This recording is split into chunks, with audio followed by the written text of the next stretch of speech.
Атамды аяп ауылға бардым. Енемнің қан қысымы мазалап ауылға бара алмайды. Күйеуім қалада жұмыс істейді. Ара-тұра ауылға әкесіне көмектесуге барып тұратын. Ал қара шаңырақ жалғыз қалған. Қойы өрісте, сиыр сауылмаған, сүті жиі ашып текке кетіп жатыр екен. 3 баламды әжесіне қалдырып, атама көмекке келдім. Ішімнен аз күнге ғана, көмекші табылғанша деп өзімді жұбаттым. Бірақ ол аз күннің артында қаншама тағдыр күтіп тұрғанын білмеппін. Таңнан тұрып атама шай құйып беремін. Ол кісі де жылы сөзін аямайды. Бір күні қолымнан ұстап, рахмет саған жаным. Мені ойлап көңіліңді қалдырмай жүрсің деді. Мен оны әдеттегідей алғыс қой деп ойладым.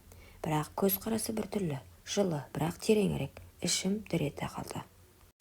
Келесі күні тағы да сондай болды. Қолымды ұстап, көзіме тіке қарап, бұл ауылда бізден басқа ешкім жоқ. Мен еркекпін, сен әйелсің. Бір-біріміздің жанымызды түсінбесек несіне жүрміз деді батылдана. Сол сәттен бастап жүрегімнің түбінде бір тыйым салынған сезім оянды. Қарсылық білдіргім келді, бірақ оның даусындағы билік, көзіндегі от мені әлсіретті. Шекара солай бұзылды. Алғашқы рет жүрегім қатты соқты. Ұялу, қорқыныш, әлсіздік бәрі араласып өзімді түсінбей қалдым. Бірақ содан кейін күн сайын ол маған бұрынғыдай емес қарады. Әр қимылы, әр демі мені бір құмарлықтың құрсауына тартып әкетті. Мен өзімді ақтап алғым келді. Бұл уақытша, бұл құпияны ешкім білмейді, бірақ іштей білемін, бәрі бір күні ашылады. Алғашында бәрін алғыс шығар деп ойладым, бірақ уақыт өте келе атамның әр қимылы, әр сөзі өзгере бастады. Көзіне қарасам әлде бір ыстық от жанып тұратын. Бірде ол мені екі омырауымнан ұстап қана қоймай, санымнан қысып алды. Жүрегім тас төбеме шыққандай болды. Ата, қойыңшы, ұят емес пе деп тартыншақтадым. Ол жай ғана күліп қойды. Бұл ауылда бізден басқа ешкім жоқ. Сен де, мен де. Кімге не демексің? Ешкімге дәлелдей алмайсың. Қорықпа, бәрі өзіміздің арамызда қалады, деді. Өз жұмысыңды жасап жүре бер. Оның үні жұмсақ та, бірақ әмірлі естілді. Бір сәтке өзімді тұтқын сияқты сезіндім. Қарсыласқанмен әлсіз едім. Іштей жоқ десем де денем дірілдеп, қарсы тұруға шамам жетпей қалды. Сол түннен кейін мен өмірім өзгерді. Күндіз бәрі қалыпты, сиыр сауамын, қора тазалаймын, ас әзірлеймін. Бірақ кеш түскенде ол қайтадан сол көз қарасымен қарайды, жақындайды. Ал менің жаным қақ бөлініп кеткендей. Бір жартым қашып құтылғысы келеді, ал екінші жартым әлсіз, тыйым салынған құмарлыққа еріп барады. Ол мені өзіне үйрентіп алды. Әр қараған сайын денем қалтырайды. Ұятым мен ар-ожданым қарсы шығады, бірақ жүрегім басқа бір әлемге кіріп кеткендей еді. Мен білген жоқпын.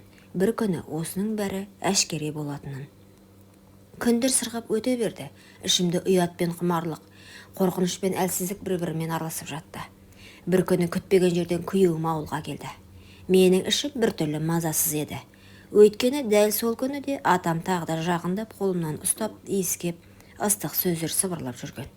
Сол сәтті күйеуім көріп қалды. Бұл не масқара деп айқай салды ол. Дүнием төңкерілгендей болды. Сен менің әкемді азғырғансың, сенің арсыздығыңа жол болсын деп дүрсе қоя берді. Жүрегім қарсы айырылды. Қанша айқайласам да, қанша шындығымды айтсам да ол сенбеді. Жоқ, тыңдашы, бұл менің кінәм емес, мені деп жылап тұрдым, бірақ сөзімнің бәрін жел ұшырып әкетті. Оның құшағында, оның құлағымда тек өз ойы ғана жетіп тұрды. Сол сәтте түсінгенім атамның айтқаны рас екен. Ешкім сенбейді, ешкім дәлелдей алмайды. Күйеуімнің көзіне қарай алмай қалдым. Ол болса мені емес, әкесін қорғап бақты. Мен амалсыз 3 баламды ертіп төркініме қайттым. Артымнан талай сөз ілесті. Әкесін азғырған келін, қарабет әйел. Жүрегім қанжыласа да амалым жоқ еді. Күйеуім мені ақтап емес, әкесін аман қалып қалудың жолын іздеді. Ақыры ойға қонымсыз адамға барды. Күйеуім мен емес, әкесін қорғап қалуды ойлады. Әкемді түрмеге жапқызбаймын деді. Сөйтіп амалсыз жынды деген анықтама жасатып, оны жындыханаға жатқызды. Мен ол жерге бір рет бардым. Қол-аяғы кісенделгенде әлсіз, көздері жасаурап қалған атамды көрдім. Көзіме тура қарады да, сен ғана мені түсінесің, сенсіз ешкім жоқ деп сыбырлады. Жүрегім шым ете қалды. Ол адамды жек көріп те тұрмын, аяп та тұрмын. Қайсысы басым екен өзім ажырата алмадым. Жындыханада оңай емес екен. Бір кездері елдің сыйлы қариясы болған адамды тәрбиешілер бала сияқты күзетіп жүрді. Бірде ашуланып айқайлап, бірде көз жасын көлдетіп отырады. Өз-өзінен күліп, кейде маған қарап жаным деп сыбырлағандай болады. Қорқатынмын. Айлар өтті. Ол расымен жүйкесі сыр беріп дертке шалдықты. Күн санап әлсіреді. Соңғы рет барғанымда жүзі қуарып, даусы әрең естілетіндей еді. Мені кешір, бәрін, деді де көзін жұмды. Жындыхананың суық қабырғасында, жалғыздықтың ортасында көз жұмды ол. Бәлкім, бұл жазасы шығар. Оның қазасы мені де күйеуімді де құтқарған жоқ. Керісінше таңба болып жабысқандай тағдырдың қарадағы болып қалды. Мен қалаға қайта оралдым. Бірақ артымнан атасын азғырған келін деген қара күйе ере берді. Күйеуім екеуміз екі бөлек жолға түстік. Балаларым үшін бәрін ұмытқым келді. Жылдар өте мен қайта тұрмыс құрдым. Жүрегім тыныштық тапты, бірақ ол оқиға менің жан дүниемде жазылмас жара болып қалды. Ал күйеуім болса жалғыз, әкесінің көлеңкесін арқалап өмір бойы соның салмағымен жүрді. Күндер өтті, уақыт бәрін өзгертті.